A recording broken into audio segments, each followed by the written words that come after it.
She folded the napkin 3 times, once for the crease, twice for the shape, 3 times because her hands needed something to do that wasn't shaking, not from grief, from the specific electricity of a woman who has spent 6 months building a machine, and tonight she turns the key.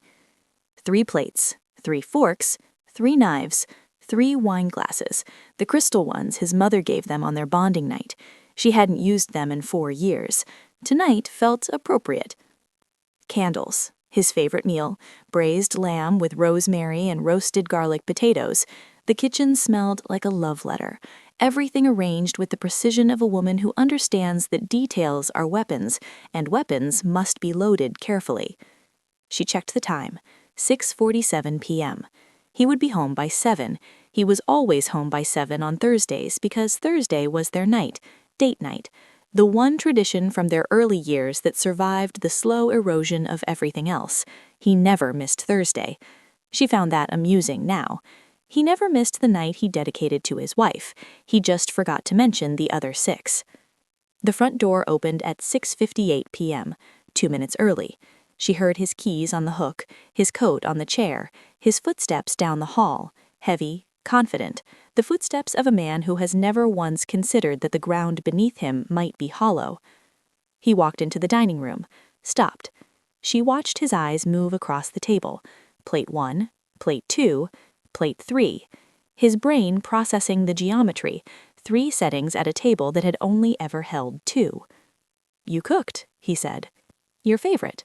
He smiled, the smile she had fallen in love with 8 years ago. The smile she now understood was not warmth, but performance, a magnificent, flawless performance that had fooled her for 7 years and would have fooled her forever if she hadn't found the phone. But we'll get to the phone. "Who's the 3rd plate for?" he asked. She set down the napkin, smoothed it once, looked up at him with an expression she had practiced in the bathroom mirror for 3 weeks. Calm, soft, the faintest smile. "Your other mate." 6 months earlier, Ivy Ashford, Luna of the Blackmere Pack for 7 years, wife of Alpha Rhett Blackmere for 7 years, the woman who stood beside him through 2 territory wars and a council coup and the death of his mother and a miscarriage at 14 weeks that nearly ended her, found a phone in his gym bag. Not his phone, a second phone. Prepaid, no case, the kind of phone that exists for one purpose and that purpose is never innocent. She wasn't snooping. She was looking for his knee brace because he'd tweaked his knee during training, and she was going to wrap it for him when he got out of the shower because that was what she did.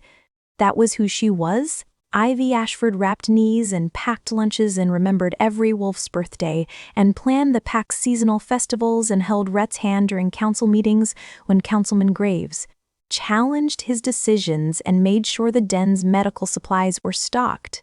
And she was useful. The phone had 1 contact, no name, just a number saved under a blue dot emoji. Ivy held the phone in her hand for approximately 9 seconds. In those 9 seconds, her wolf, the wolf that had been calm and steady and obedient for every day of her 31 years, raised its head, not howling, not snarling, listening. The particular stillness of a predator who has detected something in the underbrush. She opened the messages. I need to pause here, because what Ivy read in those messages is important, but it's not the point. The point is what she did next. What she did next is the reason you're here. What she did next is the reason there are 3 plates on that table. She put the phone back. Exactly where she found it. Same angle. Same position in the gym bag, tucked under the knee brace she'd been looking for. She took the knee brace, went to the living room, sat on the couch. When Rhett came out of the shower, she wrapped his knee with steady hands and asked about his day and laughed at the thing he said about Declan's new training regime and kissed him on the mouth and said I love you and went to bed.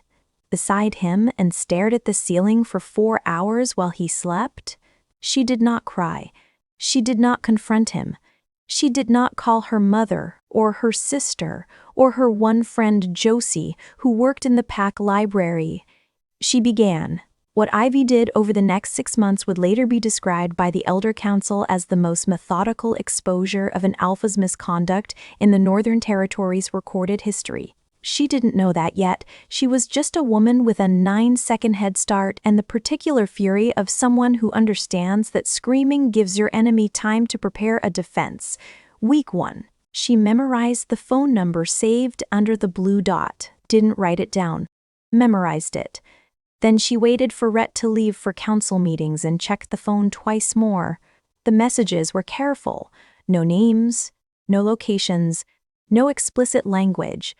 But the pattern was clear. Thursday was Ivy's night. The other 6 days had gaps.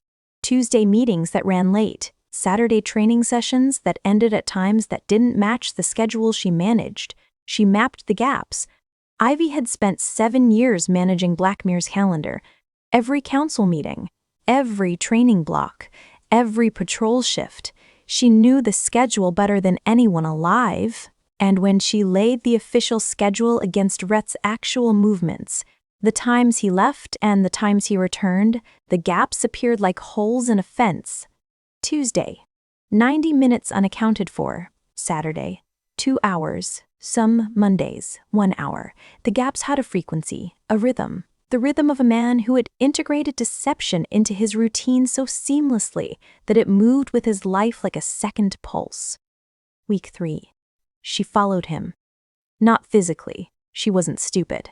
An alpha would smell his Luna, tracking him within half a mile. She followed him financially. Rhett's personal account, which she had access to as Luna, because Pack finances required dual oversight, showed cash withdrawals. Not large. Not suspicious individually. But she wasn't looking individually. She was looking at patterns. $200 every Tuesday. $300 some Saturdays, a recurring transfer to an account she didn't recognize, monthly, $800, for 11 months. 11 months. He'd been doing this for 11 months. She'd found the phone at month 5. The financial trail went back to the beginning. She did the math. The withdrawals totaled just under $14,000 over 11 months. Not enough to trigger any alert in the Pack's financial system. Just enough, spread thin enough, hidden well enough that no one would notice unless they were specifically looking. No one was specifically looking. Until her. Month 2. She called Josie Farren, Pack librarian, 41, a woman with wire-rimmed glasses and a photographic memory for documents and the particular moral clarity of someone who has spent 20 years organizing other people's records and has opinions about how people should organize their lives. Josie was the only wolf in Blackmuir who Ivy trusted with absolute certainty. Not because they were close, they weren't, not really. Because Josie had a quality that Ivy had learned to value above friendship, Josie could not be bought. She had no ambition, no political agenda, no alliance with any faction. She cataloged and shelved and maintained the Pack's historical records with the precision of a woman who believed that truth was a filing system and lies were misfiled documents. "I need your help," Ivy said. Josie looked up from her desk, adjusted her glasses. With what? Records. Financial. Going back 12 months. Whose? The alphas. Josie studied her for a long time. The librarian's evaluation, not emotional, not sympathetic, structural. She was assessing the request the way she assessed a damaged archive. What's broken? How badly? Can it be repaired? What am I looking for? Josie asked. Ivy told her. Josie took off her glasses, cleaned them, put them back on. How long have you known? 5 weeks. And you haven't, no. Why? Because screaming gives him time to build a defense. I want the case finished before he knows it exists. Josie opened a drawer, pulled out a legal pad. What else do you need? Month 3. She found the woman, not through the phone, through the money. The recurring $800 transfer went to an account registered to a property management company in Sedderton, a small town 20 miles outside Blackmuir territory. The property company managed 6 rental units. One of those units had a lease signed 4 months before the financial trail began. The lease was signed by Cyril Landon, Ivy sat in her car outside the Cedarton apartment complex on a Wednesday afternoon and watched a young woman carry groceries inside. 24, chestnut hair, pretty in the quiet way that certain people are pretty, not performed, not decorated. Just a face that happened to be arranged in a way that made you look twice. Omega. Ivy could tell from across the parking lot. The posture. The way she checked her surroundings before unlocking her door. The small body language of a wolf accustomed to being smaller than the world around her. Ivy did not feel rage. She expected rage. Had prepared for it. Had driven to Cedarton with her hands tight on the wheel and her wolf piecing and her jaw set for the impact of seeing the woman her husband. She didn't feel rage. She felt something worse. Recognition. Sarah Landon looked like her. Not exactly. Not a copy. But the same type. Same build. Same quiet energy. Same Omega carriage. The same kind of woman.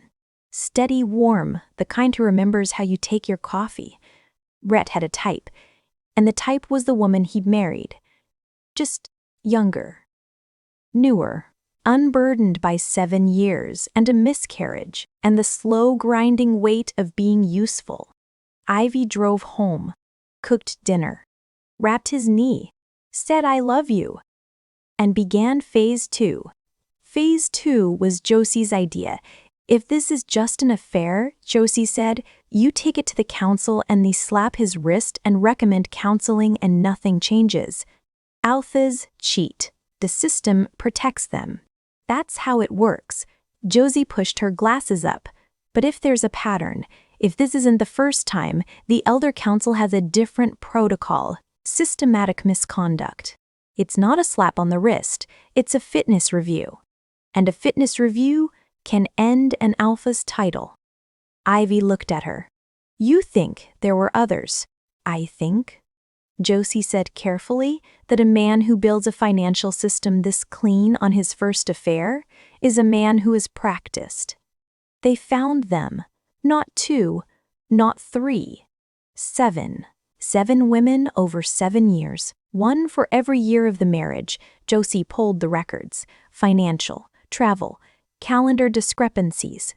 The Pack's historical logs, border crossing records, fuel reimbursements, overnight travel authorizations. The paper trail of a man who had been conducting 7 separate relationships with 7 separate Omega women across 4 territories while maintaining a flawless performance as a devoted husband and capable alpha. Each woman received the same treatment: an apartment, a monthly stipend, cash gifts on visits. The relationships lasted between 8 months and 2 years before ending. Always on his terms, always quietly, always with a final payment that Josie labeled in her notes as severance. Ivy read the files in the library at 2 a.m. while Josie organized them by date. 7 women, 7 Omegas, and the detail that turned Ivy's blood to ice, every single one of them had been told the same lie. My Luna died 2 years ago. Complications from a pregnancy. I don't talk about it. The Pack doesn't know I've moved on. I need to keep this private out of respect for her memory. 7 women, same lie, word for word. He hadn't just cheated, he had killed her. Narratively, repeatedly. He had used her miscarriage, the worst night of her life. The night she bled on a bathroom floor while he held her hand and said, I've got you, as the origin story of a dead wife he could resurrect every time he needed a sympathy card. She didn't die from the pregnancy. But in his version, the version he told 7 women to make himself a tragic widower instead of a liar, she did. He turned her worst night into his best pickup line. Josie found Ivy in the library bathroom, on the floor.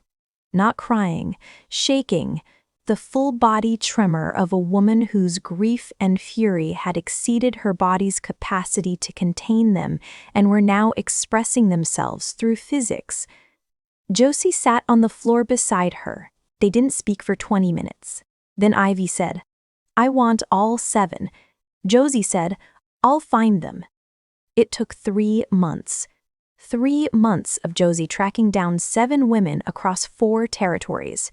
3 months of Ivy maintaining the performance, the dinners, the knee wrapping, the I love yous, the Thursday nights, the schedule management, the festival planning, the medical supply inventory, the daily architecture of being Luna, while knowing that every brick was placed on a foundation of ash. She contacted each woman herself, drove to their towns, sat in their living rooms, introduced herself with words that detonated like controlled explosions. My name is Ivy Ashford. I'm Rhett Blackmere's wife. I'm alive. 4 of them cried. 2 went silent. 1, the first, the woman from year 1, said I knew. I always knew. He wasn't good enough at the lie yet. But I wanted to believe him, so I did. Ivy didn't judge them, any of them, because she understood.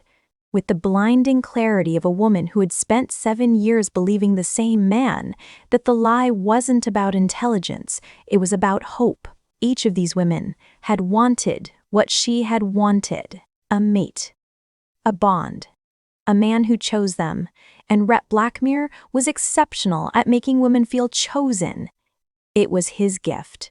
The way healing was a gift. The way tracking was a gift. His gift was making a woman feel like the only person in the world while maintaining 6 others on rotation. She asked each woman the same question. Will you sign a testimony? 6 said yes. The 7th? Sarah Landon, the current one, the one who still believed the lie, Ivy hadn't contacted yet. She was saving Sarah for the table. Back to the dining room, 3 plates, candles, the crystal glasses, your other mate. Rhett's face did 4 things in 2 seconds. Confusion, calculation, the micro-expression of a man running through every possible interpretation and selecting the one that required the least damage control. He laughed. Not a real laugh. The performed one, the one she now recognized as a tool, deployed to dismiss, to minimize, to make the other person feel like their concern was charming rather than serious. Ivy, what are you talking about? Sit down. He sat, because the tone she used was not a request. It was something he had never heard from her before, the tone of a person who was no longer performing their role and has started performing their purpose. The doorbell rang. Right on time, Ivy said. She stood, walked to the front door, opened it. Sarah Landon stood on the porch. She was shaking, not from cold, from the particular terror of a woman who had received a phone call 2 hours ago from a stranger who said, My name is Ivy Ashford. I am Rhett Blackmere's wife. I am very much alive. And I would like you to come to dinner tonight. Sarah had come because the alternative, not knowing, was worse than knowing. Ivy looked at her, the chestnut hair, the omega posture, the quiet prettiness. Thank you for coming, Ivy said. She meant it. Come in. Sarah entered the dining room and saw Rhett, and Rhett saw Sarah, and the temperature of the room dropped by approximately 15 degrees. He stood, fast, the chair scraping back. Ivy, what is this? Sit down. He sat, because something in her voice had changed again, a frequency he couldn't identify, couldn't override, couldn't charm his way around. Sarah, Ivy said, please sit. Sarah sat in the 3rd chair, the one with her place setting. Her hands were in her lap. She was looking at Rhett with an expression Ivy recognized because she had felt it herself, the expression of a woman watching a story she believed in collapse in real time. You're alive, Sarah whispered, looking at Ivy. I am alive. I have been alive for our entire marriage. I did not die from a pregnancy complication. I had a miscarriage 4 years ago. It was the worst night of my life. My husband held my hand and told me he had me, and then he used that night, the bleeding in the hospital and the grief, as a story he told you so you would sleep with a married man without guilt. Sarah's face crumbled, not performance, real. The genuine collapse of a woman who has just discovered that the foundation she built on was not just unstable, but fictional. He told me you were gone, Sarah said. His voice broke when he talked about you. He said the pack didn't know he'd moved on. He said he needed time. He says that to everyone, Ivy said. She opened a drawer in the sideboard behind her chair, pulled out a folder, set it on the table between the 3 plates. The folder was thick, labeled with dates. 7 tabs. Rhett stared at it. Ivy opened it. "Sarah," she said. "You are number 7. She laid it out, name by name, year by year, the financial records Josie had compiled, the calendar discrepancies, the apartment leases, the monthly stipends, the identical lie. My Luna died, repeated 7 times to 7 different women over 7 years. Sarah was not the affair. Sarah was the latest entry in a system. Ivy presented it the way Josie had organized it, chronologically with evidence attached to each entry. Bank records, border crossing logs, travel authorizations signed by Rhett himself, 6 signed testimonies from 6 women who had all believed they were the only one. She did not raise her voice. She did not cry. She presented evidence the way a prosecutor presents evidence. With calm. With sequence. With the understanding that emotion is noise and facts are signal. Rhett sat at the table and watched his wife dismantle 7 years of architecture in 11 minutes. He tried to speak twice. The first time, "Ivy, let me explain." "There is no explanation. There is a pattern. Explanations are for anomalies. Patterns are for systems. You built a system. The second time, these women are lying. They 6 signed testimonies. 4 notarized. Bank records from your personal account that I have had access to for 7 years as Luna. Border crossing logs filed by your own patrol office. You are welcome to tell me which specific piece of evidence is fabricated. I'll wait." He didn't speak again. Sarah was crying. Quietly. The crying of a woman who has discovered she was not a love story but a line item. "I'm sorry," Ivy said to Sarah. "Not for confronting you. For what he did to you. You believed him because he is very good at being believed. That is not your fault. It was never your fault." She looked at Rhett.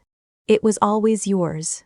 Now, this is the part of the story where the audience expects Ivy to deliver the killing blow, to slide divorce papers across the table, to announce she's leaving, to walk out into the rain and rebuild somewhere beautiful while he sits in the rubble. That is not what happened. Because Ivy Ashford had spent 6 months building something more precise than revenge. "Rhett," she said, "I filed a petition with the elder council this morning." His face changed. The performance dropped. For the first time in the evening, possibly for the first time in 7 years, she saw the real thing behind the mask. Fear. "Not a dissolution petition," she continued, "a fitness review. Under Article 19 of Pack governance law. Systematic misconduct by a bonded alpha. 7 documented cases of deception, misuse of Pack financial systems for personal concealment. And this is the part that matters, Rhett. Fraudulent representation of a Luna's death to multiple parties across 4 territories." She closed the folder. "Article 19 doesn't recommend counseling. It doesn't suggest a trial separation. Article 19 triggers a full governance review by the elder council. And if the council determines that the alpha has engaged in systematic conduct unbecoming of the title is revoked," Rhett said, his voice hollow. "The title is revoked," Ivy confirmed, "and transferred." Silence. "To the Luna," she said. "If the Luna is of sufficient standing and the council deems her fit." His eyes met hers. And for the first time in 7 years he looked at her, really looked, and saw something he had never seen before, because Ivy was not shaking, was not crying, was not performing the role of wounded wife or righteous victim. She was sitting at the head of a table set for 3 with a folder of evidence and a filed petition and the calm, terrifying composure of a person who has spent 6 months playing a part and has finally stepped off the stage. "You planned this," he said, "for 6 months. The dinners, the knee wrapping, the I love yous. All real," she said. "That's the part that should scare you. Every I love you was real. Every dinner was cooked with real hands. Every knee was wrapped with real care. I loved you for every second of the 6 months I was building the case that will end your title." Both things were true at the same time. That's what you never understood about me, Rhett. I am not one thing at a time. I am all of my things at once. Sierra was staring at Ivy with an expression that had shifted from grief to something else, something adjacent to awe. You did this alone? Sierra asked. Ivy looked at her. I had help, a librarian with a filing system and a conscience. But you, the dinners, the performance, the 6 months of I am, a Luna, Ivy said. I have managed this pack's calendar, finances, medical supplies, festivals, council meetings, border disputes, and seasonal logistics for 7 years. I organized a territorial defense during the Southern War while planning a memorial for his mother while recovering from a miscarriage he later used as a pickup line. Managing one more project was not difficult. It was just the saddest one. Rhett stood. The chair fell backwards. You can't do this, he said. The council won't. The council has the petition. Filed this morning, Josie delivered it personally. The hearing is in 72 hours. This isn't how things work, Ivy. You don't just she's did too. And here's where the thing happened that nobody, not Rhett, not Sarah, not even Josie, who knew almost everything, expected. Rhett reached for the alpha command, the dominance, the biological authority that every alpha possesses, the ability to issue a command laced with pack hierarchy that forces lower-ranked wolves to comply. Omegas submit, betas comply. Only another alpha can resist. He had never used it on her. In 7 years, he had never needed to. Sit down, he said, and the command rolled through the room like a pressure wave. The chandelier didn't move, but everything else felt like it should have. Sierra buckled in her chair, her Omega wolf folding under the weight of an alpha directive, her shoulders curving, her head dropping. Ivy stood, straight, unmoved, the command hitting her like wind hitting a cliff face, present, felt, and completely irrelevant. Rhett's eyes widened. Sit down, he said again. Harder, the full weight of his alpha authority compressed into 2 words. Ivy didn't blink, and the room understood before Rhett did. Sierra understood. She lifted her head despite the command's weight, staring at Ivy with her mouth open. The candles understood. They flickered as if the air pressure had shifted. The crystal glasses on the table understood. They rang faintly, sympathetically, the way glass rings when a frequency it recognizes passes through the room. Ivy Ashford was not an Omega. She had never been an Omega. Rhett started. My mother was born Alpha, Ivy said. Her mother before her. 3 generations of alpha women and a world that kills female alphas, or breeds them out or forces them to suppress until the wolf forgets what it is. My mother taught me to hide it before I could read, taught me to walk like an Omega, speak like an Omega, submit like an Omega. She taught me to fold myself into a shape this world would tolerate because the alternative was a shape this world would destroy. She stepped closer to him. I have been suppressing my rank for 31 years. I learned to dampen the frequency so thoroughly that no wolf, not you, not your beta, not your council, not a single one of the 300 wolves in this pack ever detected it. She was close now, looking up at him, because she was still smaller, still the same height. The wolf doesn't change the body, but the energy in the room had restructured entirely. The air between them was no longer the air between an alpha and an omega. It was the air between 2 alphas, and one of them had been hiding for 3 decades. Your command doesn't work on me, Rhett. It has never worked on me. Every time I submitted, every time I lowered my head in council, every time I stepped behind you at ceremonies, every time I played the quiet Luna, that was a choice. My choice. A performance I gave you for free because I loved you and love made the performance feel like partnership instead of prison.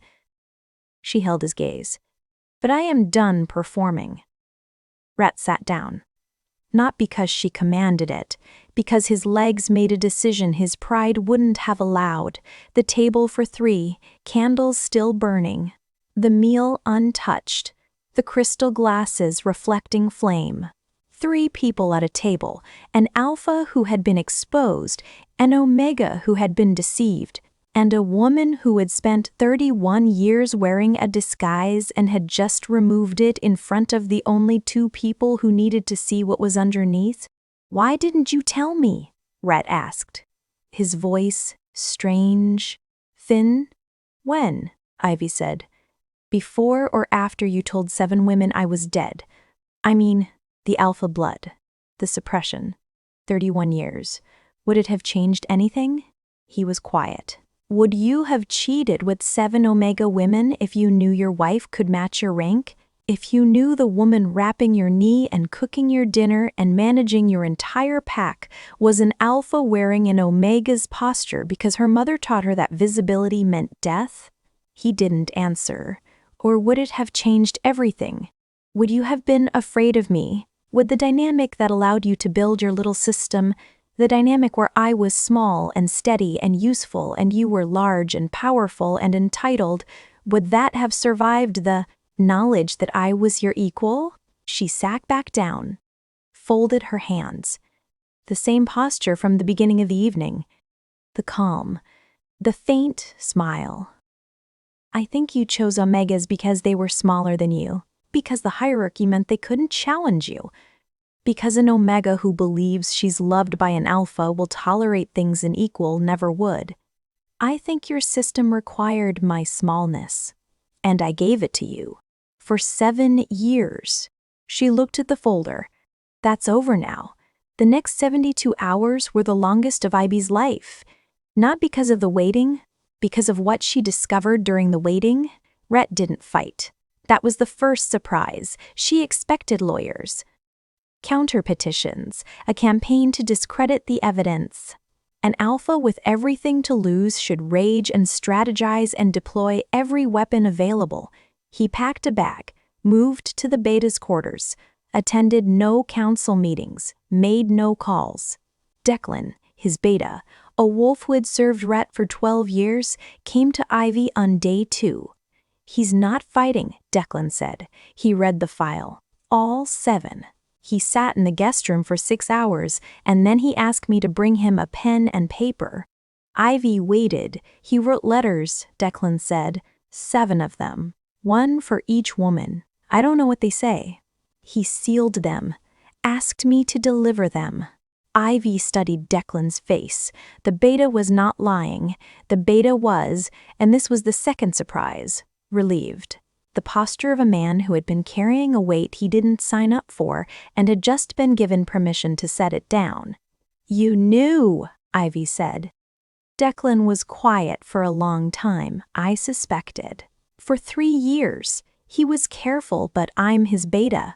I know his schedule better than anyone except you. The gaps didn't add up. And you said nothing. I am his beta. My loyalty. Your loyalty was to the pack, Ivy said. The pack includes me. The pack includes 7 omega women who were lied to by the man you serve. Loyalty without accountability is just obedience, Declan. Dogs are obedient. Betas are supposed to be more. Declan looked at the floor. You're right, he said. I know. He looked up. For what it's worth? The letters. He was crying when he wrote them. I've never seen him cry. Not at his mother's funeral. Not after the miscarriage. Not once in 12 years. He sat on the guest bed and he cried for 6 hours and then he wrote 7 letters and then he stopped. Ivy processed this. She did not find it comforting. She found it precise. He had quantified his grief, 7 letters for 7 women. Even his remorse was organized. The elder council hearing happened on a Monday. 5 elders, a formal chamber. Testimony presented by Josie Farren, who had organized the evidence into a binder so thorough that Elder Vasquez, 73, 40 years on the council, called it the most comprehensive case file he had ever reviewed. Red attended. Sat in the respondent's chair. did not speak except to confirm his identity and to answer the single question the counsel asked. Alpha Blackmere, do you dispute any of the evidence presented? No. One word. 2 letters. 7 years of deception collapsed into the smallest possible answer. The counsel deliberated for 4 hours. Ivy sat outside the chamber.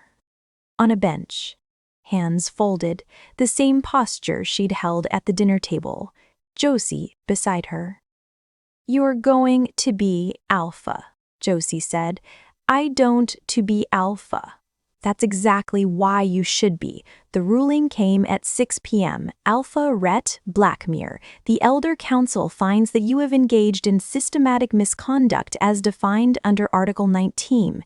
Misuse of Pack financial systems, fraudulent misrepresentation of your Luna's status to 7 individuals across 4 territories. Conduct fundamentally incompatible with the trust required of the Alpha title. Elder Vasquez read from the ruling without looking up. The council hereby revokes the title of Alpha. Effective immediately, the Blackmere Pack is placed under interim governance pending the installation of a successor. He looked up.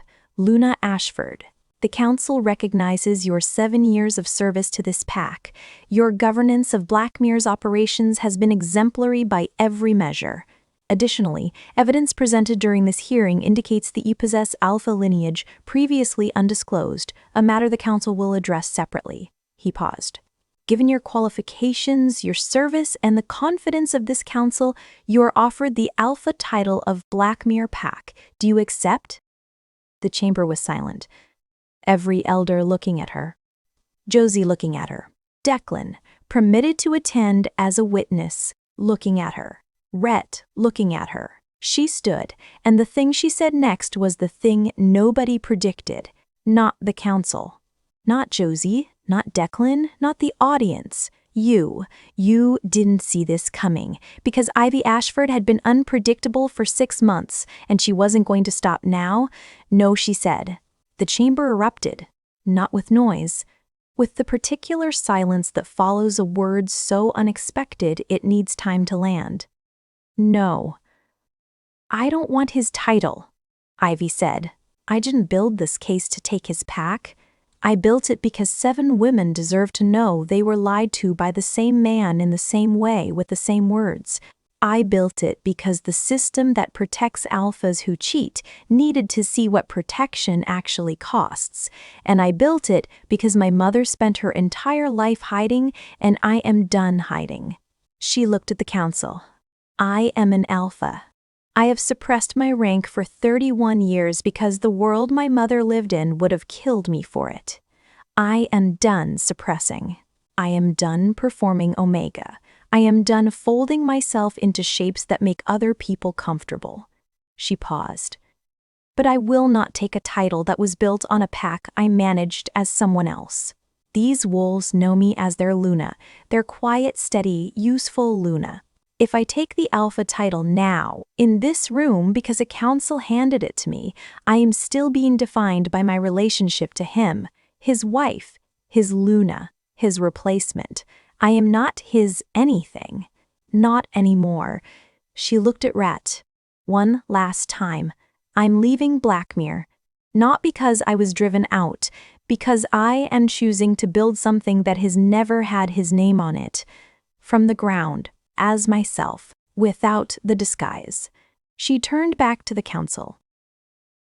Give the interim title to Declan.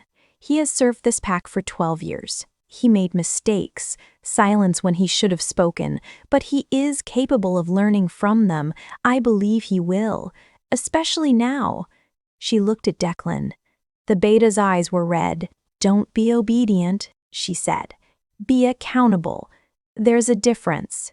He nodded. The nod of a man receiving the most important instruction of his career. Ivy picked up the folder from the evidence table. 7 tabs, 7 years, the entire architecture of her husband's deception, organized with the precision of a woman who understood that details are weapons. She tucked it under her arm. Walked to the door. Stopped. One more thing. The chamber waited. Sarah Landon. The woman from the dinner, she's still in the territory. She came here believing she was loved by a man who told her his wife was dead. She is 24, and she is an Omega. And this world has been unkind to her in ways she doesn't deserve. Whatever happens next with this pack, be kind to her. She wasn't the villain, she was number 7. Ivy walked out of the council chamber, down the corridor, through the courtyard, past the residence she had managed for 7 years, past the kitchen where she had cooked his favorite meal, past the dining room where a table had been set for 3. She walked through the front gate of Black Mirror with one bag and a folder and the posture of a woman who was standing at her full height for the first time in 31 years. Nobody tried to stop her. Josie caught up at the gate, out of breath, glasses crooked. You turned it down. I did. You absolute lunatic. You had the title, the pack. Everything. I had everything that was his. I want everything that's mine. Josie stared at her. Where are you going? I don't know. What are you going to do? I don't know that either. Josie adjusted her glasses, straightened them with the precision of a woman who believes in right angles. Well, she said, I'm a librarian. I can organize an unknown. Ivy looked at her. You're coming? Someone has to keep your files in order. You are brilliant and terrifying, and your organizational system is chaos. You label the folder by DAT8 instead of by name. Do you know how inefficient, Josie? Yes, thank you. Josie was quiet for a moment. You set a table for 3, she said, and walk out of a council chamber carrying the evidence in a folder organized by date, which should have been organized by name. You are the most extraordinary person I have ever met, and I am not letting you file things unsupervised. They walked. 2 women, 1 bag, 1 folder, 1 pair of crooked glasses. The gate behind them. The road ahead. The first morning of something that had no name yet, but had the shape of a beginning. 6 months later, a small territory, 60 wolves, south of Blackmere by 300 miles. The pack was called Ashford, named by its founder, a female alpha with no disguise and no performance and no folded napkins. Just a woman who walked into unclaimed territory and said, "This is mine," and meant it. Josie ran the library, obviously. The pack was small, growing, built on a single principle that Ivy posted on the wall of the pack house the day they opened. No wolf in this pack will ever be called useful. Useful is a function. You are not a function. You are a person. Act accordingly. Sarah came in month 3. She arrived at the border with a bag and a look on her face that Ivy recognized. The expression of a woman who has been lied to so thoroughly that she no longer trusts her own judgment and needs someone to show her what solid ground feels like. Ivy gave her a room, a job, a seat at a table that was set for the correct number of people. Sarah never called her Alpha. She called her Ivy.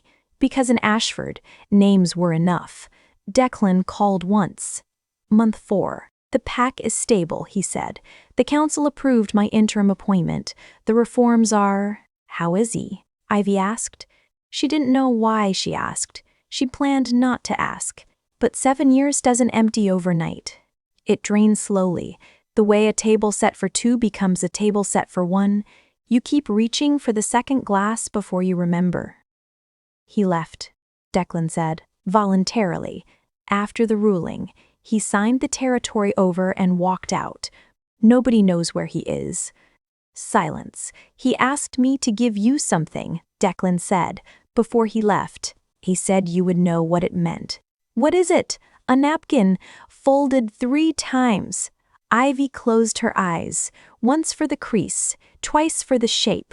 3 times because her hands needed something to do that wasn't shaking. The napkin from the dinner.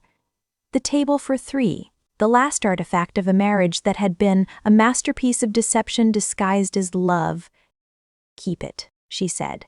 Are you sure? No. Keep it anyway. I'm done holding things that belong to that table. She hung up and set her own table. For 1. Then 2. When Josie complained about eating in the library. Then 5. then 12. The table grew, not because she needed it to, because people came, omegas who had been called useful, wolves who had been folded into shapes that weren't theirs, women who had spent years performing and needed a room where performance wasn't required. They came to Ashford, sat at the table, ate food cooked by an alpha who had spent 7 years cooking for a man who didn't deserve the salt. The food was better now. Everything was better now. Everything was better now. They say she set the table for 3 the night she found out. They're right, 3 plates, candles, his favorite meal, the crystal glasses from his mother. Every detail perfect, because details are weapons, and Ivy Ashford was the most dangerous woman in any room she entered, and no one ever knew because she had spent 31 years making sure they didn't. She sat at the head of that table and told her husband, "Your other mate is coming," and watched 7 years of performance collapse across his face like a building losing its foundation. She exposed 7 women, filed an Article 19 petition, watched the council revoke his title, was offered everything, the pack, the territory, the power. She said no, because the table she wanted wasn't his table. It was her own. In her own territory, with her own name on the wall. Ashford Pack. 60 wolves. A librarian with crooked glasses. An omega named Sierra who calls her Ivy. A rule on the wall that says, "You are not a function." She didn't take his kingdom. She built her own. And that is where we end tonight. If you are still here, if the napkin folded 3 times and the folder with 7 tabs and the alpha command that bounced off her like wind off a cliff face cracked something open in your chest, then hear this. You are allowed to stop performing. Whatever shape you've been folding yourself into, the quiet one, the steady one, the useful one, the one who wraps knees and manages calendars and says "I love you" to someone who doesn't deserve the breath it takes to form the words, you are allowed to stand at your full height. You are allowed to set the table for 3, or for 1, or for 60. Your table, your count, your rules. Where are you right now? What time is it? Who have you been performing for? Tell me. Drop a comment. This family, Destined Heart, we don't fold. We unfold. If this story cracked you, if the 7 tabs and the 31 years and Josie's crooked glasses and Sarah finding a seat at a new table made you feel something real tonight, hit like, subscribe, hit the bell. I'm here every day. Setting tables, building packs, unfolding. I will see you in the next one, beautiful souls. You are everything.